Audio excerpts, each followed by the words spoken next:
What's up mga kataho? Pinangali tayo ngayon sa pagtitinda natin.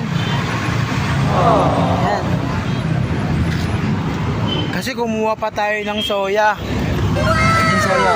Yan. Order kasi natin yan. Worth it naman yan kapag nabenta natin kasi medyo kamahalan siya. Yan. Nandito tayo ngayon sa C5.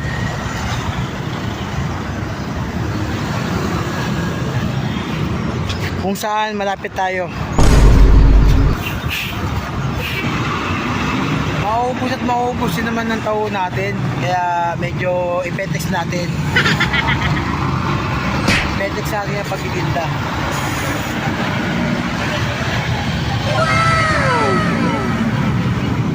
Amazing!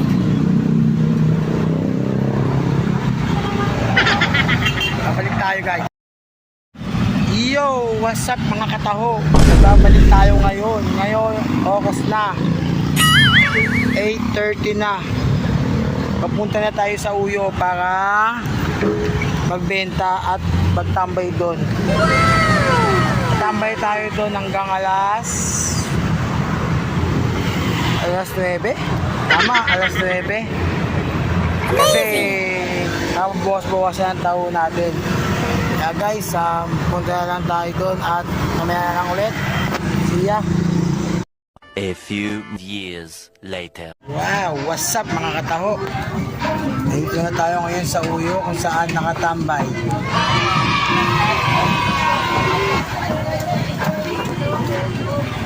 Matambay tayo dito mga kalahating oras lang at aalis na rin tayo. Medyo walang ganong tao. Ewan bukas niyan, linggo, maraming tao. Okay guys, sabihan na lang kita pag pupunta na ako sa kabilang pwesto. 10 years later. What's up guys? Dito na tayo ngayon, kakaalis lang natin. Ngayon, diretso na tayo sa pwesto natin sa Blas Roque. Dito na natin nakaalis, mauubos ang tao natin. Pero sana swerte tayo na dito tayo makaubos. Okay guys.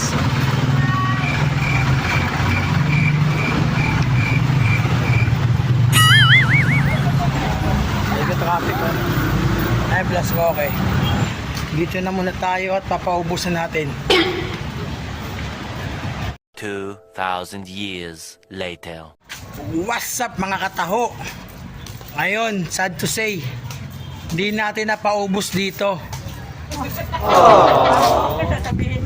Hello guys! Sige guys, mamaya na lang ulit kapag makaubos na tayo, saka tayo ulit magda-live. Bye!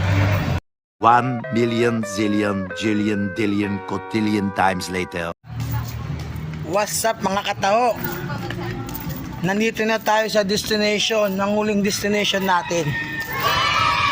Ito ang huling destination natin. Pag pumasok tayo dyan, automatic hindi na tayo makakalabas. Joke lang.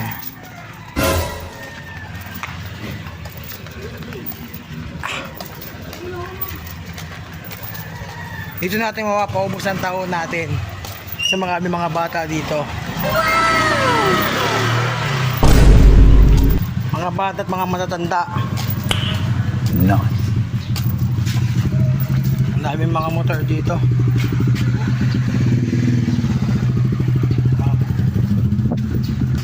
Kaya pag may dumating dito, wipe out lahat yan. Ubus lahat ng motor dyan.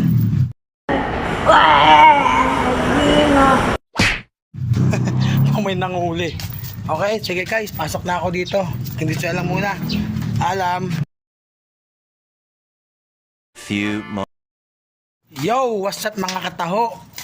Wipe out na yung tao natin. Ayan na. Sabi ko sa'yo, mauubos at mauubos ang tao natin. Diretso uwi na tayo nito. Ay, hindi pala. Diretso tayo sa loob ng pabrika at maghuhugas tayo ng balde. Tapos, magluto ng arnibal. Para bukas, meron tayong gamitin. Another day na naman. Ulit lang. Ito lang ginagawa natin. Wala eh, ganyan talaga ang buhay. So, salamat guys sa mga manonood nito. Enjoy guys.